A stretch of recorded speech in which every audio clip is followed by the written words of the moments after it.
Let's continue interpreting Michael Easter's Scarcity Brain. This book primarily discusses the scarcity loop, but in my view, a deeper theme is the various harms of narrow-mindedness. Narrow-mindedness is when you obsess over one thing, focusing on it, while ignoring everything else. It prevents you from seeing the full complexity of things. Today, we'll talk about an unnoticed manifestation of narrow-mindedness. Optimizing for quantitative metrics. What does that mean? Let me give you an example. There's a joke about why some excellent young women have a hard time finding a partner. If you ask a young woman her criteria for a partner, she might say, I'm 1.70 meters tall, so I want a boyfriend who's at least 1.80 meters. Reasonable, right? I earn 200,000 yuan a year, and want a partner who earns 400,000 yuan. Is that unreasonable? I'm a local from Shanghai, so I hope my partner is also from Shanghai. Fair enough? I graduated from a top university, so my boyfriend should also be from a top university. Makes sense, right? Besides these basics, I also hope he's around my age, looks decent, doesn't go bald, has good hygiene, and has a good temper. Is that too much? Individually, these criteria sound reasonable, but finding someone who meets all of them is rare. People laugh at these women, saying they don't understand math. Actually, her problem is not that she doesn't understand math, but that she doesn't understand love. In the real world, love doesn't happen like this. She's talking about an abstract model, not a real person. Models can be described by metrics, but real people have many qualities that can't be quantified. What's their character like? Are they interesting? What kind of attraction do they have? These are unquantifiable factors. In real-world love, you're attracted to someone's indescribable qualities, making those metrics irrelevant. Metrics are just tools. We choose these metrics because they are quantifiable, not because they are the most important traits. Metrics are a last resort. If forced to list criteria, I might give a random list, not knowing what my standards truly are. This isn't just about finding a partner. The obsession with metrics heavily influences modern life. Not many people gamble or do drugs, but many suffer from fixating on certain metrics, making themselves unhappy. A few years ago, a concept called gamification became popular. It means turning real-life activities into games where you earn points. For example, fitness milestones, coding progress bars, language badges, and even rankings in company management and product delivery. Gamification turns ordinary tasks into a reward system, triggering the scarcity loop and motivating people in certain areas. However, a philosopher, Professor Nguyen, from the University of Utah, has a counterargument to gamification. Professor Nguyen, possibly of Vietnamese descent, wrote a book in 2020 called Games, Agency as Art, examining games and gamification from a philosophical perspective. Easter interviewed him specifically for this. Professor Nguyen argues that gamification distorts the real world. In reality, values are diverse. A thing has many facets, and you can see it as good or bad from different angles. It's complex.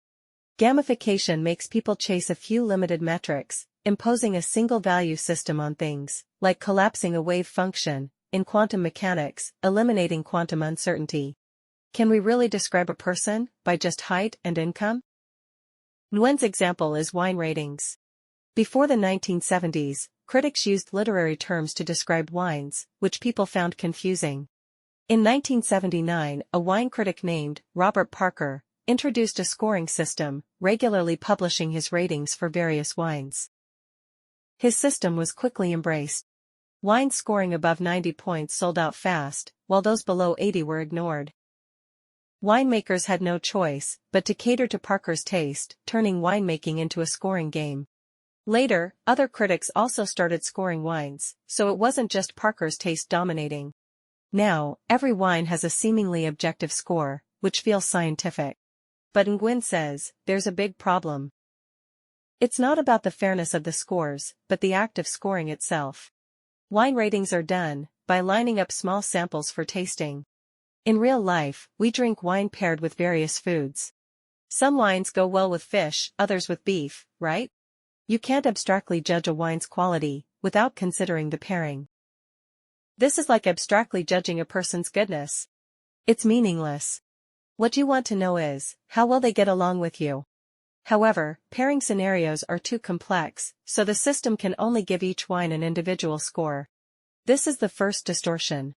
Then, scores influence wine prices, forcing winemakers to change their methods to score higher, the second distortion. Then, subjective wine drinking experiences are influenced by price, making people believe the more expensive wine tastes better, losing the original flavor, the third distortion. Thus, people become scores, looks become standardized faces, and marriages become dowries. This isn't moral decay, but the evolutionary outcome of gamification.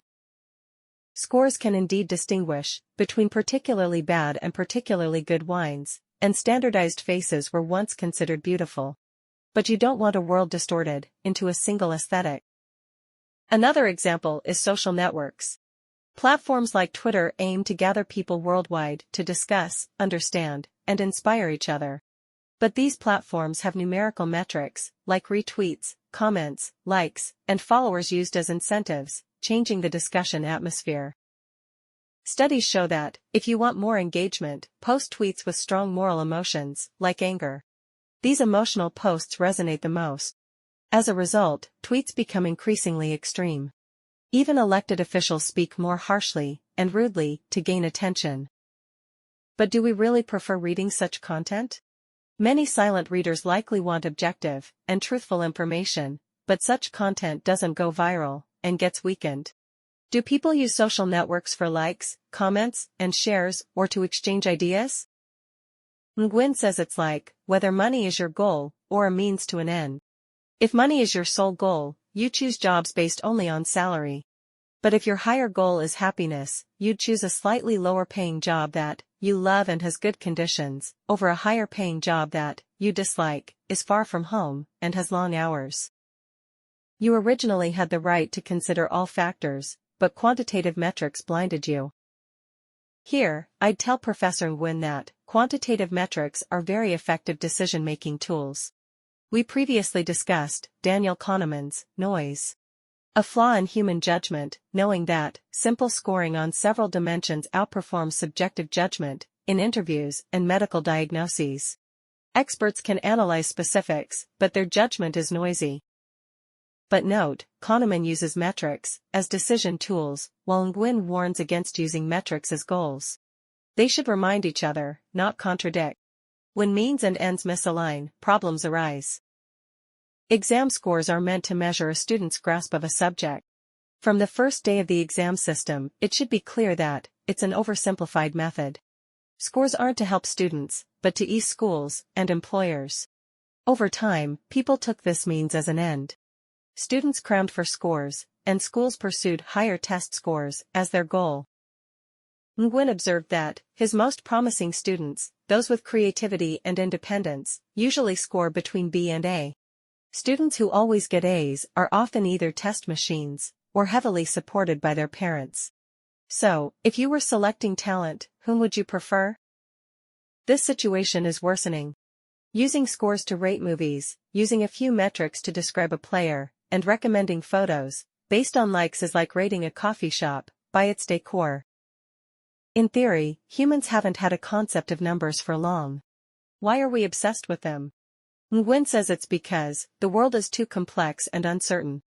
People never know if their choices are right. Should I marry this person? Should I pursue this career? With so many car brands, which one should I buy? Am I raising my child the right way? In contrast, metric systems, though narrow, are clear. In games, winning or losing is very clear. Do it right, you score. Do it wrong, you lose points. Games have guides, offering certainty in an uncertain world. Gamification distorts reality, and pursuing metrics is an escape from reality.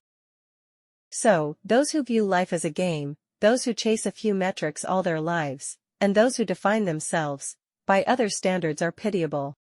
Their minds are narrowed. Why not let yourself define what's good or bad? Nguyen's warning is timely, but in my view, social evolution is swift. People are already starting to resent score manipulation. With many 5-star restaurants rigging ratings, young people now prefer eating at 3.5 to 4-star places.